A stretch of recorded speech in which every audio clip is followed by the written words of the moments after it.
It is a Maiden. Thank you, Mr Deputy Speaker, for the opportunity to make my maiden speech. If members were to Google my name as a new MP, they would find the website of Steve Barclay, the comedian and cabaret entertainer. I can assure the House that this is not me or an unregistered second job. My speech, I'm afraid, lacks the zany comedy and in-house musical backing that he offers. And the current headline on his website, that Barclay storms the cabaret floor, is sadly one I fear the local paper, the Cambs Times, will never ascribe to my performance in this House. It is the custom to pay tribute to your predecessor, but in my case it's a real pleasure. My predecessor was Malcolm Moss, who served the constituency of North East Cambridgeshire for 23 years with great distinction. He served first as a town, district and county councillor, before going on to defeat the talented Clement Freud, and then was a minister for Northern Ireland in the last Conservative government, before holding a variety of shadow cabinet, shadow bench roles, playing a key role on the licensing bill, and was a senior member of the Foreign Affairs Committee in the last Parliament. Malcolm was widely liked in this House and locally, and he will be very much missed. Mr Deputy Speaker, North East Cambridgeshire stretches from the Lincolnshire and Norfolk border all the way down to the edge of Ely and Peterborough. It is the largest constituency in Cambridgeshire in what is the fastest growing county in the country. It is perhaps still better known for its former constituency name of the Isle of Ely, although it's really best known as the Fens. As I'm sure all members of this House will know, the Fens were first drained in the mid-17th century to produce the fertile farming land we have today. It is a distinct landscape, with endless fields, big skies, hosting blood-red sunsets, beneath which the traditional festivals such as the Straw Fair or the Straw Bear or the Rose Fair still take place. Farming remains a crucial part of our economy, and as food security becomes ever more important, it is a vital national asset. Our fields and homes are protected by the work of the Middle Level Commission and the many internal drainage boards, and I urge my Right Honourable Fen, the member for Newbury, not to interfere in those internal drainage boards, as was proposed by the last government and is currently under review. I want to focus my remarks today, Mr Deputy Speaker, on a second drainage that is taking place in the Fens. It is not leaving fertile land, but rather one that is barren, as more and more assets are centralised in our cities, in a paradox as houses are built in rural communities. There is a misconception that all rural areas are rich. 18 of 25 of the most deprived wards in Cambridgeshire are in Fenland alone. 1 in 10 people in my constituency have used the excellent services of the Citizens Advice Bureau in the last 12 months alone, 43% of which was for advice on personal debt, where the manager, Linda Hutchinson, does such a formidable job.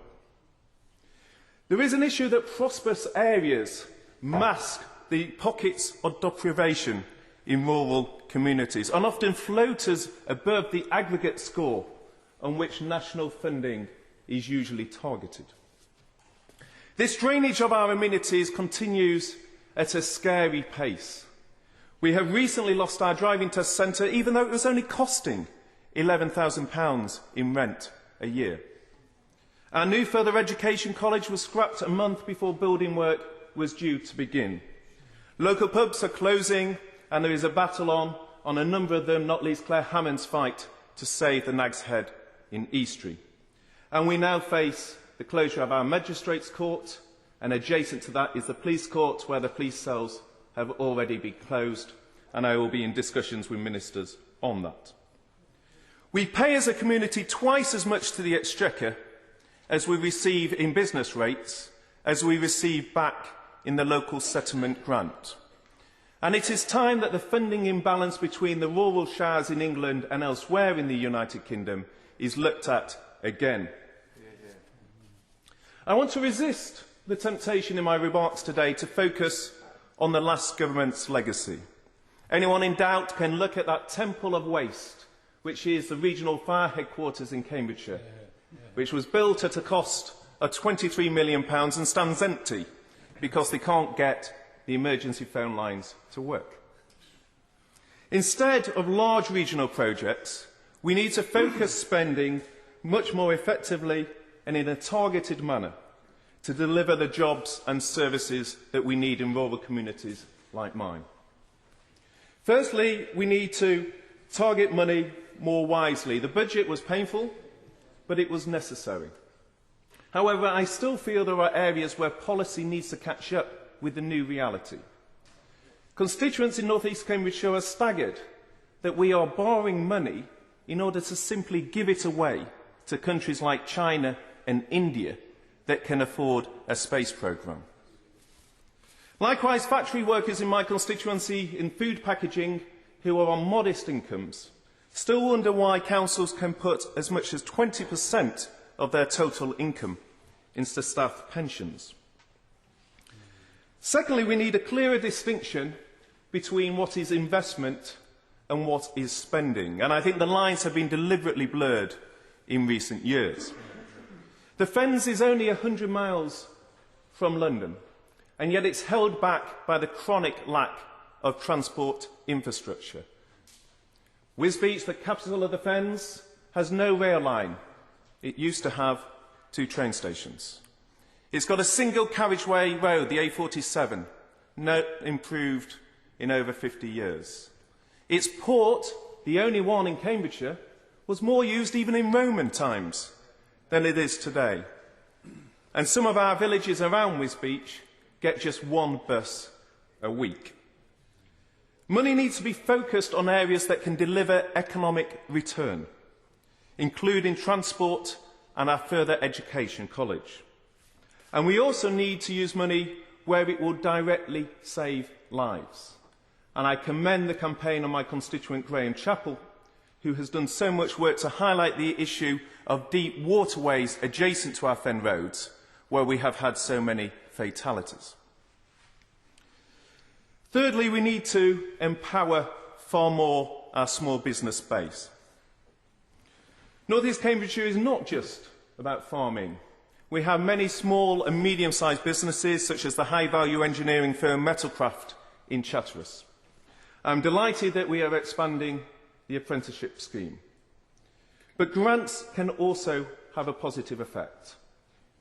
In the commercial world, the aim is always to try and make it easier for your customers to access your products.